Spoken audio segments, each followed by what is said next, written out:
আলহামদুলিল্লাহ কবুল। আমি রাফি, নেহার বয়ফ্রেন্ড। আর আমি নেহার হাজব্যান্ড। আপনি একটু selfish. Divorce letter. Thank you so much Rafi. জীবনে খারাপ মানুষ না আসলে ভালো মানুষের কদর বোঝা যায় না। আসসালামু আলাইকুম আম্মা। আপু কি করতেছেন? সন্ধ্যা 6টা থেকে সাজাইতেছেন, কমিউনিটি সেন্টারে ঢুকে দ্রুত করেন। হয়ে যাবে 5 মিনিট। আরে এই যে হয়ে যাবে আর 5 মিনিট লাগে। আপু হইলো, একটু ওয়েট করতেছে। এই ফোন ধরে তো রাফি ফোন দেয়। আরে বলিস না, তখন 17 বার কল দিস। বাদ দে তো আবার। হ্যাঁ ভাইয়া কেমন আছেন? ভালো না। সুবা, নেহা কোথায়? সুবা, নেহাকে ফোনটা দাও। সুবা, আমি তোমার সাথে কথা বলার জন্য ফোন দিয়ে ফোনটা দাও। নেহা নাকি বিয়ে? আজব কথা বলতেছেন তো। আপুর সাথে আপনার ব্রেকআপ হয়েছে আর 2 বছর। আপনার জন্য বিয়ে না করে বসে থাক, পাগল হয়ে গেছেন? কি সব কথা? আমাদের 2 বছর আগে ব্রেকআপ হয়েছে তো কি হয়েছে? আমাকে জানাবে না? নেহা, নেহার দিকে ফোনটা দাও, নেহার সাথে কথা বলো। দাও ফোনটা দাও। নেহা কি হচ্ছে এসব? তোমার কি বিয়ে? নেহা তুমি আমাকে জানাবে না? নেহা তুমি যেখানে আছো আমি জানি না। তুমি গাড়িটা ড্রাইভারকে বলো গাড়ি থামাইতে। নেহা, নেহা ড্রাইভারকে এখন বলো গাড়ি। বিসমিল্লাহির রহমানির রহিম। উত্তরা 4 নম্বর নিবাসী জামান সাহেবের কন্যা নেহা বিনতে জামানকে 10 লক্ষ টাকা দেনমত ধার্য করে মোহাম্মদ আবির হুসাইন ভাই কইতে রাজি থাকি। বলুন বলেন আলহামদুলিল্লাহ কবুল। আলহামদুলিল্লাহ কবুল বল। কবুলটা বলে দিন। ও বল। হ্যাঁ বল বল। কবুল বল। বলো মা, কবুল বলো। বলো কি হলো মা? বলো কবুল বলো। হ্যালো কবুল বল। কবুল বল। এই তো কবুল বলেছে। বলো যে তোর বাপ আসতেছে, একসাথে নাস্তা করবে। পাগল হয়ে গেলে নাকি? হ্যাঁ, মেয়েটাকে মাত্র গতকাল দিয়ে বলছো যে ঘুম থেকে উঠে মেজদা নিয়ে যাবে, কি নাস্তা করলো না। মেয়েটাকে কি আমি জলে ভাসিয়ে দিয়েছিলাম? তাকে শ্বশুর বাড়িতে পাঠিয়েছি। তুমি তো মেয়েটাকে বিয়ে দিয়ে পাইছা, কত টেনশন চিন্তা তো আমার। আপনি কিভাবে নেহার সাথে আমার 6 বছরের রিলেশনশিপ আন্টি। নেহার সাথে আমি এত বছর পড়ছি। আপনি জানাবেন না আন্টি, আমি নেহাকে ছাড়া কোনোভাবে আমি সার্ভাইভ করতে পারবো না। কোনোভাবে সম্ভব না। নেহা আমাকে ছাড়া থাকতে পারবে না, আমিও নেহাকে ছাড়া থাকতে পারবো না। প্লিজ এতটুকু তো বুঝুন। সকাল সকাল কি পাগল হয়ে গেছে? সকাল সকাল উল্টাপাল্টা কথা বলার জন্য তুমি এখানে ফোন করছো? একটা ভুলের মধ্যে ছিল, কিন্তু আমার রিয়েলাইজেশনটা আসছে। আমি বুঝতে পারছি যে আমার ভুল। তোমাদের একটা গ্যাপ ছিল আন্টি। আপনি এতটুকু বোঝার চেষ্টা করেন প্লিজ। খবরদার বলছি, তুমি আর কখনো এখানে ফোন দিবা না। খবরদার ফোন দিবা না। জি ভাইয়া। হ্যাঁ, ওয়ালাইকুম আসসালাম। কি খবর বাবা, কেমন আছো? এই সকাল সকাল যে তুমি ভালো আছো, তোমার মেয়ে ভালো আছে, সবাই ভালো আছে? কি বললে তুমি? আমি কিন্তু বেরোলাম। কি হয়েছে? কার ফোন? তোর ভাতিজা আবির কি করছে জানি? সকাল সকাল উঠে দেখি বউ সহ হাওয়া হয়ে গেছে, শ্বশুর বাড়িতে গেছে। আশ্চর্য, বউ নিয়ে শ্বশুর বাড়িতে কেন যাবে? বিয়ে কি কোনো ফাজলামি জিনিস? আজকে তোকে একজনকে ভাবে, কালকে তুই তাকে বিয়ে করছিস, তুই ছেড়ে দিবি। এত ফাজলামি কেন? বিয়ে হচ্ছে একটা সামাজিক, একটা পবিত্র বন্ধন। আত্মীয় জেনে যায়, সবাই ছিচে করবে না, আমাদের দিয়ে হাসাহাসি করবে, কিন্তু আমাদের কাজ করতেছে না। আমার কিচ্ছু যায় আসে না। তোর কিছু যায় আসে, আমাদের যায় আসে। তুই এগুলো কি বলতেছিস আপু? তুই কি পাগল হয়ে গেছিস? আমি না বুঝে শুনে সিদ্ধান্ত। তুই বুঝলে তো হবে, তোর বোঝাটা যদি ঠিক থাকতো তাহলে ঠিক ছিল। আমরা যেটা ভালো বুঝি সেটাই তোকে করতে হবে। আমার মেয়েকে নিয়ে সবাই হাসাহাসি করছে, তোর মধ্যে এভাবে আমাকে ফোর্স করে কোনো লাভ নেই। আমি এই সংসার করবো না, আমি ওখানে ফেরত যাবো না। আমিও বেঁচে থাকতে তোমাকে এই কাজটাকে করতে দিব না, ঠিক আছে? ভালোই ভালো বলছি, আদর করে বলছি, শুদ্ধে যাও, আমার সাথে শ্বশুর বাড়ি চলো। আমি বললাম না আমি এখন আর যাবো না। কতবার বলবো? আমি ফিরবো না ওখানে, আমি এই সংসার করবো না। মাগো একটু বোঝার চেষ্টা করো। আমার মন থাকবে নাকি? তোর জন্য আমার সিসি করবে, মুখ দেখাতে পারবো না। লোকজন কি বলবে? বলবি চরিত্রের সমস্যা আছে, বাড়ি থাকে। বাবা আমি তো বলছি আমি এই সংসার করবো না। আমাকে এইসব ইমোশনাল ব্ল্যাকমেল করে কোনো লাভ নেই। বলছি তো আমি ওখানে আর ফেরত যাবো না। এই কোন মেয়ে? আমার মেয়ে না, আমি তাকে চিনি না। তোমাকে বুঝাইতেই পারছি না, আমি ওখানে সংসার করতে পারবো না। যাবো না, এই সংসার আমি করতে পারবো না। কি ব্যাপার ভাইয়া, এখানে একা একা দাঁড়ায় একটু কথা বলা যাবে? কিছু মনে করলে তোর কথা বলি। না বলা কি কোনো সলিউশন ভাই? মানতেছি আমার বোনটা একটু বদমেজাজ, শেষ করেন ওর মতো ভালো মেয়ে একটাও না। ও ছোটবেলা থেকেই এরকম। জান এখন রুমে যে ওর সাথে একটু গল্প করে, দেখবেন আস্তে আস্তে সব ঠিক হয়ে যাবে। কি আশ্চর্য, এখানে কি করছেন আপনি? চোখ লেগে গেছে। লেগে গেছে তো নিজে বাসায় যে ঘুমান। আপনাকে তো বলছি চল বের হন এখান থেকে। আম্মু মা বের হন এখান থেকে। বাবা কি কি হয়েছে? এই লোক আমার রুমে ঢুকে গেছে কেন? কি আশ্চর্য, তো জামাই রুমে ঢুকবে না? আমি ঘুমাচ্ছিলাম, কি আমার সাথে শুয়ে পড়ছে? বলছি না এমনকি বলছি না চলে যেতে এখনো। তবে আমি আরেকজনের সাথে কিভাবে সংসার করবো? মা কথাটা শুনে যাও। একটু শোনো। মা শুধু শুধু অস্থির হচ্ছেন। বিশেষ করে আমি কিচ্ছু মনে করিনি। ও বিয়ে করছে, রাত করে এত বছর আপনাদের সাথে থাকার বাসায় গিয়ে থেকে স্বাভাবিক, এটা যে কোনো মেয়ের জন্য একটা প্রেশার। এখন ওকে চাপ না দিই, ওকে একটু ওর মতো স্পেসটা দেয়। আপনারা কিছু বলেন, খেতে চায়, কিভাবে থাকতে একটু দেখেন। তুমি এত রাতে যাবে ইনসিকিউর, তুমি রাতটা একটু কষ্ট করে থাকো, সকাল উঠে চলে যাও। আজকে না, ঠিক আছে আবার বেরোচ্ছি। এই গেলাম, আপনার খেয়াল রেখো।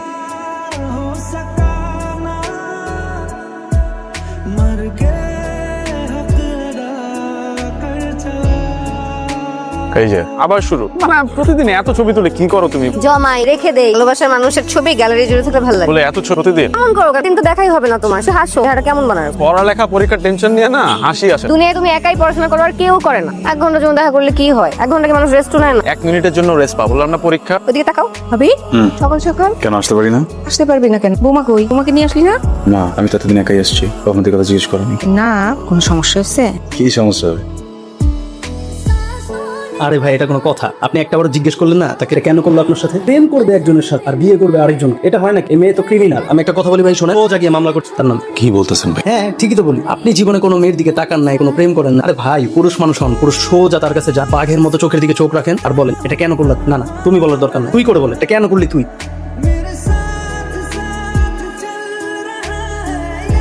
আমি ওকে নিতে আসছি। মানে হচ্ছে আমি চাচ্ছি না নেহা এই বাসায় থাক, কারণ আপনার ওর মেন্টাল করে এখানে থাকলে লিটারালি পাগল হয়ে যাবে। আমি ওকে নিয়ে যাবো আমার সাথে। নেহা যাও, রেডি, চলো আমার সাথে। তোমার ওর কথা চিন্তা করা লাগবে, ওর ফ্যামিলি আছে, দেখার জন্য ওর ফ্যামিলি আছে, আমরা ওকে দেখে রাখবো। যতটুকু দেখে রাখছেন সেটা ওকে দেখেই বোঝা যাচ্ছে। ঠিকঠাক মতো কখনো শেষটাই বলো না, তাই বসে আছো এটা ভুলে যাও। কিছু বলতেছে আন্টি একটু বোঝার চেষ্টা করেন, আমাদের মাঝখানে একটা গ্যাপ তৈরি, একটা মিসআন্ডারস্ট্যান্ডিং, সেটা বুঝতে পারছি। বিয়ে তো খুব সিম্পল একটা ব্যাপার, নিজের মাঝখানে বাধা দেবেন না। ভুল। বিয়ে কোনো সিম্পল বিষয় না, বিয়ে একটা পবিত্র সম্পর্ক, দুইটা মানুষের মাঝে, দুইটা পরিবারের মাঝে আল্লাহর পবিত্র কালেমা পড়ে দুইটা আমরা জীবনে একসাথে থাকার শপথ করি। আপনার কোনো অধিকার নেই আপনি বিয়েকে ডিফেক্ট করবেন। আপনি কে? এর মাঝখানে কথা বলতে তার আগে বল তুই কে, তোর পরিচয়টা দে। থেকে ডিরেক্ট তুই। আমি রাফি, নেহার বয়ফ্রেন্ড। আর আমি নেহার হাজবেন্ড, নেহা আমার বউ। আর এক সেকেন্ড যদি আমি তোকে এখানে দেখি না, আমি কিন্তু গায়ে হাত তুলবো। দেখছো বাবা, হ্যাঁ এই লোকের ব্যবহার দেখছো? আপনি চুপ করেন। এই কেন চুপ করবো? হ্যাঁ আপনি আমার বাসে গেস্টের সাথে খারাপ ব্যবহার যা খুশি তাই বলবেন, আর আমি কিছু বলবো না? আপনাকে কত কিছু বললাম, জানাই আপনি আবার আমার বাসায় আসছেন। হ্যাঁ আপনি এখন এখান থেকে চলে যান। কেন আসছেন? শান্তি নষ্ট করতে আসছেন আপনি? হ্যাঁ এই শিক্ষা দিয়েছেন আঙ্কেল আপনি ওকে? মানে কোনো কার্টিসি নেই, নিজের হাজবেন্ডের সাথে কিভাবে কথা বলতে হয় এই শিক্ষাটুকু নেই। সেই সব জান। নেহা প্লিজ চুপ। আবার দেখছো আমার সাথে কিভাবে চোখ রাঙায় কথা বলতেছে? ওই বাসায় গেলে তো আমার গায়ে হাত তুলবে। এই লোকের সাথে আমি সংসার করবো? তাকে এখান থেকে এখন চলে যেতে বলো। না না আমরা বলবো এখন এখান থেকে চলে যেতে বলো। তুমি কিন্তু বেশি হয়ে যাচ্ছে। অনেক বেশি হয়ে গেছে। তুমি এখানে অসভ্যের মতো দাঁড়ায় আছো বলে যাও। চলো। আসসালামু আলাইকুম স্যার। সমস্যা স্যার আপনার সাথে একজন দেখা করতে এসেছে, বললো খুব ইম্পর্টেন্ট। অ্যাপয়েন্টমেন্ট নেওয়া ছিল আগে? না স্যার, খুব ইম্পর্টেন্ট বলতেছে। ওকে পাঠান। আপনি কি করছেন এখানে? ভাই আপনার সাথে আমার কিছু কথা ছিল। Get out. Get out. ভাই আপনার সাথে আমার কিছু কথা ছিল। নেহা আমাকে ভালোবাসে ভাইয়া। মুখ সামলে কথা বলবেন। আপনি যে মানুষটাকে নিয়ে কথা বলছেন সে আমার স্ত্রী। কিন্তু তো আপনার সাথে ভালো নেই ভাইয়া। তো আপনার সাথেও ভালো ছিল না। আমি বুঝতে পারি বলে কি আপনাদের ব্রেকআপটা হতো? সেটা একটা ডিফারেন্ট স্টোরি। ডিফারেন্স স্টোরি, সবার লাইফ সব ডিফারেন্সেস গুলো আছে, তাই বলে কি আমি আমার সংসার ভেঙে ফেল বের হয়ে আসবো এখান থেকে? কিন্তু নেহা তো আপনাকে ছেড়ে আসতে আমি থাকতে চাই। তোর করছেন কেন মনে হলো? ফ্যাক্টস ভাইয়া। কিসের ফ্যাক্ট? আপনি আমার বিয়ে করা ওয়াইফকে নিয়ে আমার সামনে বসে বাজে কথা বল। রাফি আপনি খুব লাকি একটা নয়, বা আপনার জন্য অনেক মানুষ একসাথে বেঁচে, আদারওয়াইজ এখানে সুস্থ হয়ে বসে। ভাইয়া আপনি কিন্তু এখন যাবো না তো কি করবো? আপনি কে? আপনার পরিচয় কি? নেহার এক্স ওয়াইফ, আমি নেহার হাজবেন্ড। নেক্সট টাইম যদি আমার ওয়াইফের নাম আপনার মুখে শুনি না। কতদিন ধরে চেনেন নেহা? মানে আমাদের 6 বছরের রিলেশনশিপ, কখন কোথায় যাই না করি, ও সবকিছু খেয়েছি কিনা, ঘুমাইছি কিনা, কি কখনো আপনার খোঁজ নিয়েছে? No right. নেহা যে আমার মাঝে মিশে ছিল এটা আমি পারিনি, এটা আমার ভুল। আমি সেটার জন্য সরি ফিল করি। আমাকে ক্ষমা করে দেন ভাইয়া প্লিজ। আমি আসলে বুঝতে পারি। আল্লাহ, বিয়ান সাহেব এসব কি বলতেছেন? আমি তো বিশ্বাসই করতে পারতেছি না। বিশ্বাস করতে পারতেছি না যে আমি কি শুনলাম। আসলে নতুন নতুন তো একটু হয় কাজ করে, কয়েকদিন যাক তারপরে সব ঠিক হয়ে যাবে, আপনি টেনশন করেন না। ঠিক হলে তো আলহামদুলিল্লাহ, কিন্তু আপনি সাথে কথা বলতে পারেন?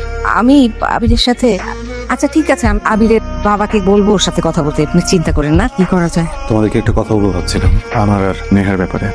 বলতে হবে না, আমরা সব জানি। কি জানো? বিয়ের পরে একটা ছেলে কেন একা থাকে, কেন বৌমাকে বাপের বাড়ি রেখে আসে, এগুলো দেখেই তো সব বোঝা যায়, জানা যায়। কি বলতেছো না? আমি কিছু বুঝতেছি না। জীবনটা অনেক কঠিন বাবা, এ নিয়ে তো একদম চিন্তা করিস না। একজন ভালো ডক্টরের কাছে নিয়ে যাও, ট্রিটমেন্ট করলে দেখবি সব ঠিক হয়ে যাবে। পাবো না। কার কি হয়েছে? তোর? আমার কি হয়েছে? আমার ডক্টরের কাছে কেন যেতে হবে? কি হয়েছে বলো? তুই চিন্তা করতেছিস কেন? তোর কিচ্ছু বলতে হবে, তোর বাবাই সবকিছু। এই শোনো, ওকে ডাক্তারের কাছে নিয়ে গেলে কিছু বলার দরকার নাই, মেয়ে ডাক্তারকে বলো। ডক্টরের কাছে যাবো মানে? কি উল্টাপাল্টা কথা বল? কিছু তো ঠিক আমি ধরতে পারছি। আমাকে টেনশন করতে না, সবকিছু ঠিক হয়ে যাবে। আমার প্রবলেম আছে, আমার তো সমস্যা। কে বলছে এসব? নেহা বলছে। নেহা ওর মাকে বলছে, ওর মা আমাকে ফোন করে বলছে। বলেন মাকে কি বলছেন? কি বলবো? কেন? নেহা মিথ্যা বলবেন না। এক্সকিউজ মি, আপনি বলছেন যে আমি একটা মিথ্যু?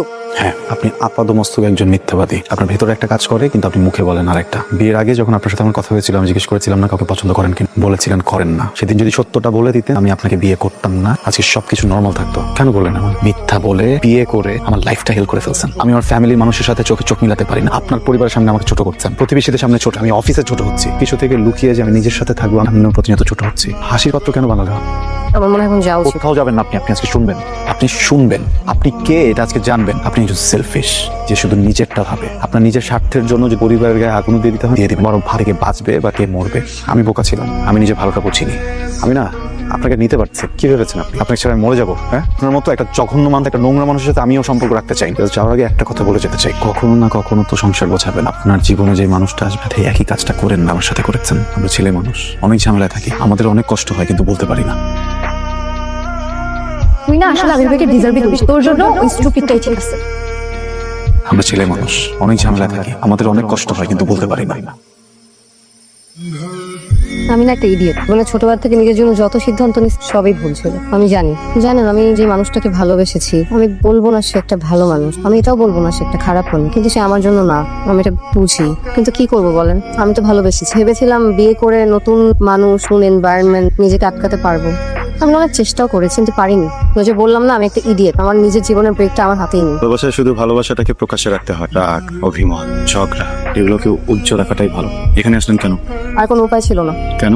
একটা ক্লোজার দরকার ছিল। আমার মনে হচ্ছে আমি আপনার সাথে খুব খারাপ করেছি, আমি বিয়েটাতে রাজি না হলেও পারতাম। এমন না যে কখনো ভালোবাসতে ইচ্ছে করেনি, জাস্ট নিজের অনুভূতিগুলোকে পাত্তা দিতে ইচ্ছে করেনি কখন। ক্যাম্পাসে থাকতে আমার খুব নাম ছিল, বেশ কিছু প্রস্তাবও পেয়েছি।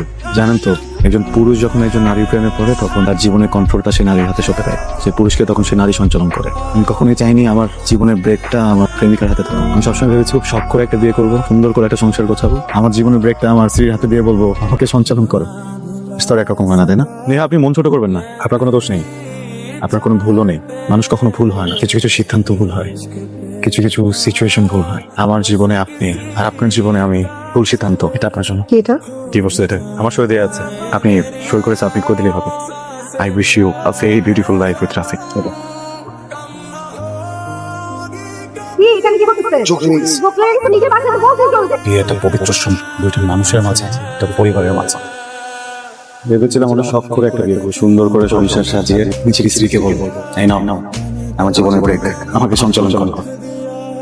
আসছো, বসো। কি হয়েছে তোমার? তোমাকে এমন ফ্যাকাশে লাগছে কেন? কিছু হয়েছে? আচ্ছা শোনো, তুমি কোনো চিন্তা করো না, হ্যাঁ? ডিভোর্সের 90 দিন পার হলেই আমি তোমাকে বিয়ে করে ফেলবো। ডিভোর্স পেপার কই সাইন করছে? সাইন না করে যাবি? তোকে ভালোবাসো না, রাইট? আচ্ছা শোনো, আমি না একটা প্ল্যান করছি, আমরা বিয়ের পরে নেপাল যাবো, ওখান থেকে ভুটান হয়ে থাইল্যান্ড চলে যাবো, ঠিক আছে? কি সেলফিশ তুমি, সারাক্ষণ খালি নিজের নিয়ে ভাবো না। তুমি জানো আমার কার সাথে বিয়ে হয়েছে? সাথে কম্পেয়ার করলে তুমি একটা জিরো, বিগ ফ্যাট জিরো। তুমি তো আমাকে ভালোবাসো না, ভালোবাসলে ছাড়তা? হ্যাঁ, তুমি ছাড়ার পর তোমার বাসার নিচে 7 দিন দাঁড়ায় ছিলাম, তোমার প্রত্যেকটা ফ্রেন্ডকে ফোন দিতা, পার আমার সাথে দেখা করে একটু কথা বলো, করছো? করো নাই। বাসার গেট খোলার সময় তোমার হয় নাই। দেখছো আমি বিয়ে করে ফেলতেছি, কি হতে যাচ্ছি, তখন আসছো না আমার জীবন ধ্বংস করতে। হ্যাঁ, thank you so much Rafi. জীবনে খারাপ মানুষ না আসলে ভালো মানুষের কদর বোঝা যায় না। Thank you very much.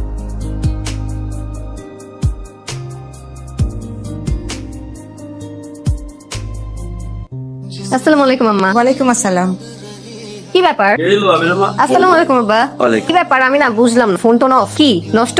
একটা ফোনও করেন না। আবির কোথায়? আবিরের ফোন অফ, ফোন দিয়ে যাচ্ছি, ফোন কোথায়? ও ডাক দেন।